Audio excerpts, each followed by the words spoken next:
Hi there BookTube, and today is a book tag.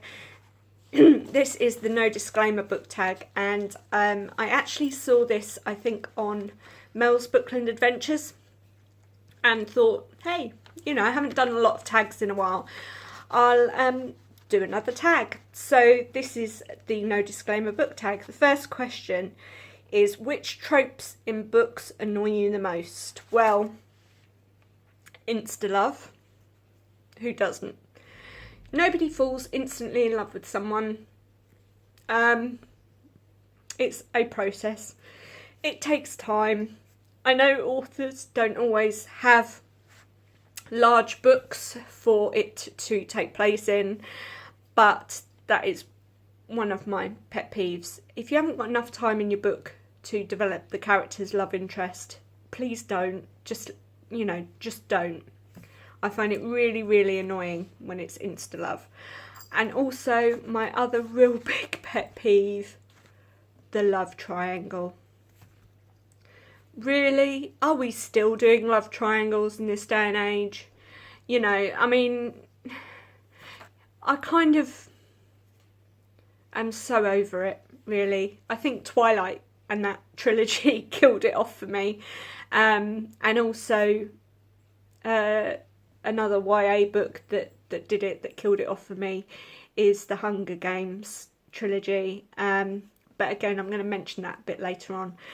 But yeah, those kind of tropes, and the fact that one of the other things that I really hate is the fact that the male seems to be largely the leading character.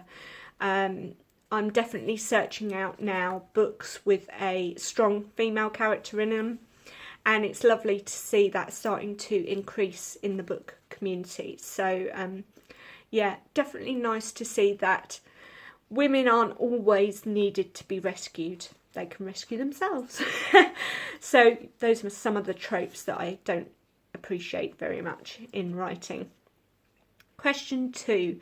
Which writer or writers do you feel are overrated or overhyped?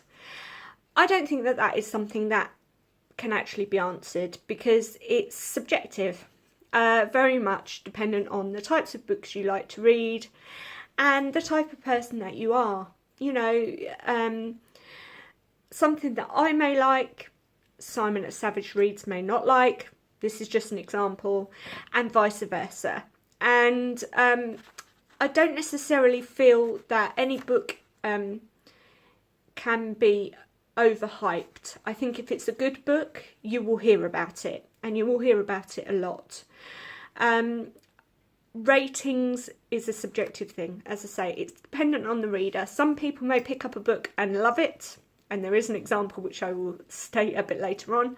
And there are books that some people will think are amazing and will be heard about openly on BookTube, and a lot of BookTubers will mention how fantastic it is, and then you pick it up and you go, not for me, DNF. And I mean, prime example of this is both myself and Mel at the moment are doing a book buddy read once a month to clear out some of the books that we have on our shelves to read. And just the other week we started a new one, and I got through my first 3 chapters for the first day, and Mel messaged me and said, I can't do this, I'm DNFing. That is fine. That is, you know, we aren't all the same. We don't all enjoy the same things. She'd read this author before, I hadn't. I must admit, I'm not rushing to pick it up. There are other books that seem to be overpowering it. Whether that means that I've gone off it or not, I don't know. I am going to give it a fair poke of the whip. Poke of the whip? That's not a saying, but hey-ho, it is now. But yeah, so I think definitely it's a very personal decision over whether you feel something is overrated or overhyped. And as I say, you may think it is, but somebody else may thoroughly enjoy it. Question 3. Least favourite book since joining BookTube? I've DNF'd a few. The one thing I will say about BookTube is it has opened me up to the possibility of so many new authors and so many new types of book. And so I have learnt to DNF a lot more than I ever used to. So I haven't really got a least favourite book that I can state off the top of my head, but I know that I have DNF'd a lot more in the sort of 12, 14 months that I've been on BookTube. So apologies, still got a little bit of that remaining lurgy and cough. Yeah, so no specific book. If I DNF it, it may just be that I didn't connect with it. So I'm not going to completely say it was a least favourite. Number 4, a terrible ending that ruined an otherwise quality book. Now, it is a YA book, and I'm going to put it out there, and I'm going to put it out there now. But there are going to be people out there who will completely disagree with me. But I have to say it. I have to. I'm sorry. I have to say it. A terrible ending that ruined an otherwise quality book was the ending to The Hunger Games. I know there were a load of you out there that wanted Peter to win the girl. I know there were. But I just found the ending really cliched. And again, it was one of those scenarios in a YA book where you had a love triangle. And I'm afraid I never liked Peter. He wasn't a character for me. I wasn't vying for him to win in any juncture. I really wasn't rooting for him at all throughout all the books. I appreciated his character, don't get me wrong. And obviously I understood the connection that he and Katniss had from the games. But the ending, you know, 2.4 kids, yeah, what a dud ending. But that's my own personal opinion. And as I say, it's a YA book. Number 5, which fictional characters do you wish were not killed off? Snape, from Professor Snape from Harry Potter. I loved that character. You know, the kind of dark, sinister, snipey, but somewhat soft-centered Snape. Yeah, I mean, rest in peace, Alan Rickman. You did a phenomenal job on that character in the film. But yes, I really liked Snape in the books. So I was somewhat saddened to see he got killed off. Bookish pet peeves. Ooh, number 6. My bookish pet peeves are folding corners on pages. Some people do it, some people don't. I am the queen of the tub of bookmarks. I have them all here.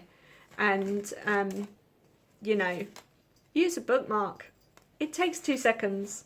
You can use anything for a bookmark as well. I have done. I've used other books as bookmarks. I've used takeaway menus.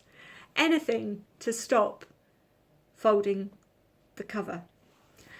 I am also extremely OCD, so I don't often lend books out. Part of the reason for that is I hate a cracked spine. I will never ever lend out a book that I haven't already read. And some of these pet peeves, I have to admit, I did inherit from my father. Good old Pops, avid reader like me, but likes to keep his books looking almost as new. And I have to say, even though I've read them, a lot of my books still look brand new. If you're going to read a hardback book, take the cover off it to protect it, so that when you finish reading it, you can put it back on and it looks fantastic. I'm not an nota. I think that's probably the wrong English, but I don't make annotations in my books. I will make notes, and I'll make notes on a notepad. And if I'm on my Kindle, I'll do the whole note thing on my Kindle. But yeah, without sounding like Gollum, they're my precious. And it was quite funny. My partner the other day picked up a book that I hadn't had chance to read, and it was the first in a series, and he'd had the others from the library but could never get hold of the first one, and he wanted to read it. And so I said to him, look, I haven't read it. And as he was reading it, obviously after highlighting some of my bookish peeves, he didn't have a bookmark. And I actually gave him my bookmark from the book I was reading, just to make sure that he had a bookmark for the book. So yeah, I don't know if that's bookish pet peeves or severe level OCD bookish control freak nature. You decide. I think it's probably more the OCD. Question 7. What are some books that deserve more recognition? That's hard, isn't it? Again, isn't that subjective? I do feel that there are certain things that aren't as widely available, shall I say. I'd like to know more. I'd like to have more non-fiction about British history, but British history based on the working classes and the middle classes, and not so much about political or historical events and royalty. If I've overlooked that and anyone can recommend some, I know that Mel in her Hard Conversations book club is doing a book at the moment about obviously being British and black, and that's a book that's on my TBR. I really, really want to read that, and I know it's kind of historical, but it's not necessarily linked directly to sort of obviously political aspirations and the changes in sort of royalty over the years. And don't get me wrong, I love all kinds of historical fiction and anything to do with the sort of the royal trail in history, but I'd like to know a bit more about the working classes and that sort of thing. I have got some fictional sort of takes on that from Elizabeth Gaskell and stuff to read, so any recommendations any of you can think of for any of these questions, please put them in the comments down below. I'd really appreciate it.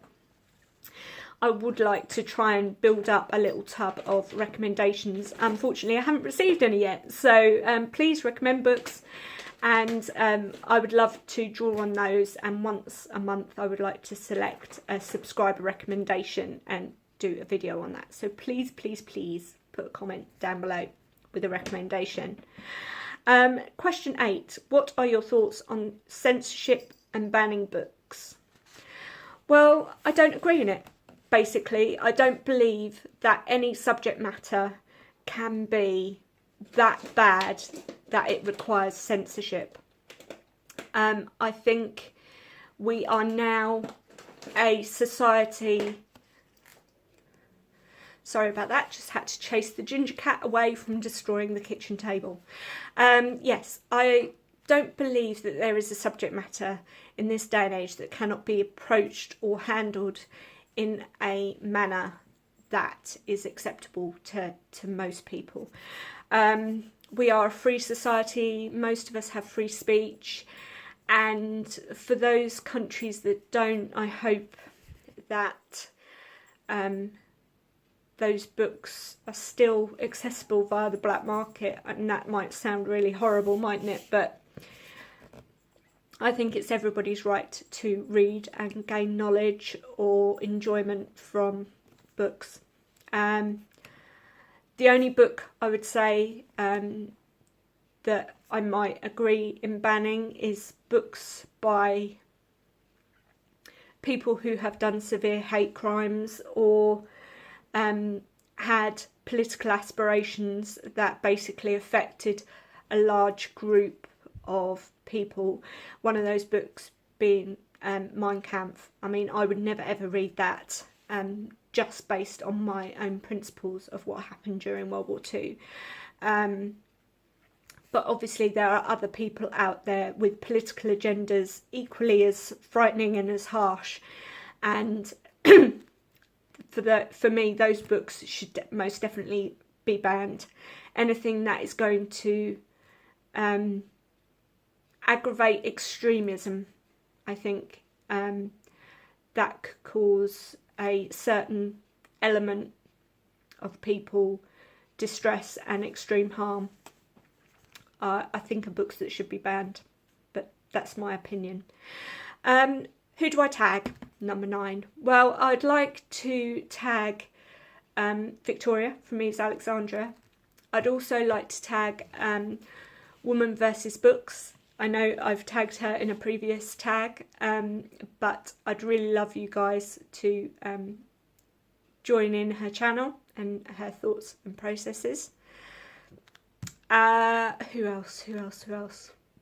Anybody else who feels they have something to say about this subject. I'd really love to hear it. It's a very, very interesting tag. And I hope you're all well. Apologies for the glare. It's a bit of a rainy UK day here, and there is no great place to get light for filming. This was the best location, and unfortunately, being a specky 4 eyes, part of that problem is reflection in your glasses, so I do apologise. I hope you're all well, and I hope you're enjoying your reading this fine February, and I'll speak to you soon. Take care for now. Bye, BookTube.